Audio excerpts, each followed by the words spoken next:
Hello, it's EV Texans. We are not at a Walmart. We are Lake Telecom State Park. Going to do a review on our Scarlet Knight, our 2024 Chevy Blazer EV. We are now up above 20,000 miles, just over 21,000 miles right now. And when did we turn 20,000? Day after Valentine's Day, and we were actually in Paris, Texas at that time, looking at the Eiffel Tower that they have there with the Red Cowboy hat. And I know you guys are going to be, did you go to a Walmart and did you get a picture of it? Well, no, but we did get a picture at the Eiffel Tower. Yeah. So I know you're going to downvote it in the comments below, but why did we buy an electric vehicle when we've been driving gas vehicles for our whole life? Well, there were a couple of reasons, both nostalgic and practical. Practical because my job offers free level 2 charging with 100 stalls where I work.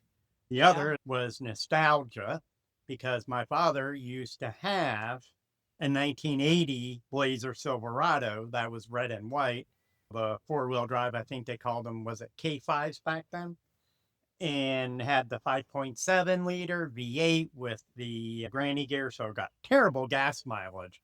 But my dad said you can rip a house off a foundation with it. And since my dad passed in 24, it was kind of nostalgic in that regard. So, and interestingly, he passed on the same day that his father passed, April 27th. Though his father passed in 88 and my dad in 24. So that leads us to the next question. Why the name the Scarlet Knight? Well, it's red. And my dad went to Rutgers University and was a big football fan. He took myself and my older brother there from time to time. And the Rutgers team was called the Scarlet Knights. So between the nostalgia, the old square body, and the timing of everything, I was able to talk my dear sweet wife into letting us bring the Scarlet Knight home. It reminds me of those old Chevy commercials because with Chevrolet, memories do really run deep.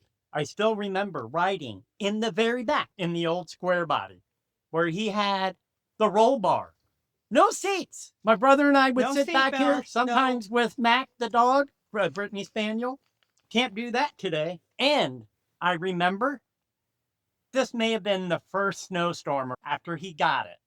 He literally had us get dressed, go into the truck.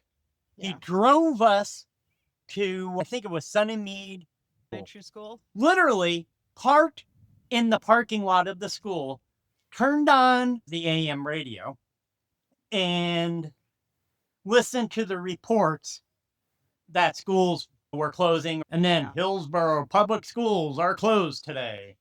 Then we drove home. I convinced he just wanted to try out the four-wheel drive in snow.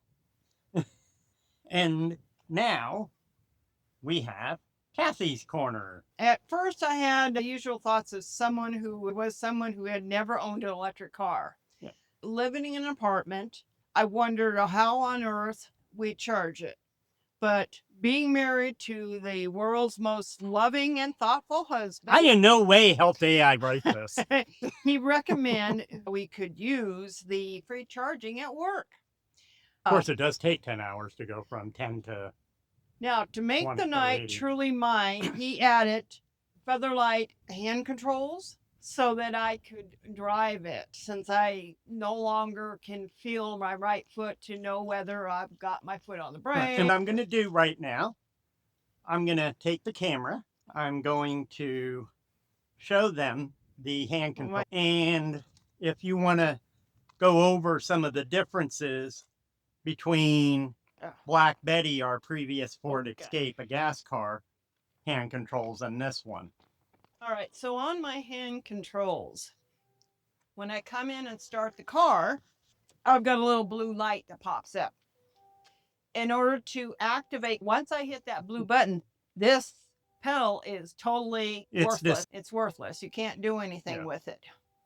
Now, when I want to pull it back, it goes forward. When I want to stop it, it hits the brake. Basically replaces the accelerator pedal. They did redesign this thing. There's a lot of room where you see her finger is, whereas the old one, it was a lot closer to the steering. It's like a video game in a sense. What I used to do with my gas one, I'd go like so and go boom, boom, and I knew it was doing. Well, electric vehicle, you can't. You got to go look and make sure your button is pushed. You don't hear zoom, zoom, so I just have to make sure. And I do like the redesign of this. And then, of course, I have a spinner knob because I have to hold on. And I actually have one pedal. And that was another thing that I was a little leery about doing. Because when you go to pull into a parking spot, I'm like, am I going to run through hit the car in front of me? After a certain amount of time, you get used to. And you can set the power, how aggressive it is. And she has it on high. Now, the turn signal is a little bit difficult because I have to let go of this to turn the turn signal. So I now just take my hand and go over here to put the blinker on. I probably am not supposed to be doing that, but they have electronic ones where there's buttons where the spinner knob is. But so far it's been fine without it because I think that would be over $1,000. Now the trips we've taken with it. We have taken this all the way out to Denver. And we went through and back. Was it 285, 287? Through New Mexico. And stopped overnight. My hand has fallen asleep driving. So now I've used my adaptive cruise control so I don't have to hold on to that anymore. And then I drive my arm on the armrest and just my hand right there just in case I have to throw the brake on. We also went up to Oklahoma and we met Landon with the Arkansas e-Traveler. We did a little test to see. He also has a Chevy Blazer in red. RS version. So we were seeing which way works better. Air conditioner on or off. We had our car off and he had his car on with AC. And I found the best way to charge is with the car just totally off. And then go inside a restaurant or whatever and just let it charge. But we'll talk more about charging later. We did go down to Gonzales, Texas to check out a music festival. Gonzales, and we also went to Washington. We saw a friend of ours down there. A friend of ours from Colorado was on his way down to southern. I think he was going, was it Corpus Christi or something like that? Oh yeah, we also went to Hope, Arkansas. Oh yeah, on Valentine's. We checked out the Diamond. Now, let's talk about the audio on the car. I know a lot of people don't like the way the non-Bose system sounds. I always thought that it sounded okay, knowing that it's not premium audio, but leave it to Infinity to come up with a way to make this car really sound awesome. And I found out about the Infinity personalized audio sound by Nissan. I found it on a forum post on Reddit. And since it runs Android Automotive, you can download it from the Play Store, either via your phone and then tell it to install on your car or directly through the car Play Store. And the only thing I could say is it really makes a difference. It turns a 3-minute hearing test and creates a 10-band graphic equalizer profiled to you. I think the sound really makes it kick now. It sounds more like a more higher end sound system. And now I would say it has more kick than a frightened mule and more bass than a Cadu Lake fishing tournament. And we got so much low end It's practically a deep fried Texas rhythm thumping out more than a rap song on a Friday night. Honestly, if you haven't downloaded it yet, you're essentially listening to music with earmuffs on. And now comes our part with the accessories. And let me put the iPad down and go out and get some of our accessories. Okay. We have a few charging accessories here. This right here is the official GM to CCS adapter. And it's built like a tank, weighs a lot. But as far as handicap accessibility, like for Kathy, it's kind of harder for her. I don't have the accessibility issues that Kathy does, but I will admit it is not very ergonomically correct. So what we did was we got this. This is the Electron Vortec Plus that is UL certified, which is why she likes more of the level 2 charging. And the A to Z I have in here, and it's a little more compact.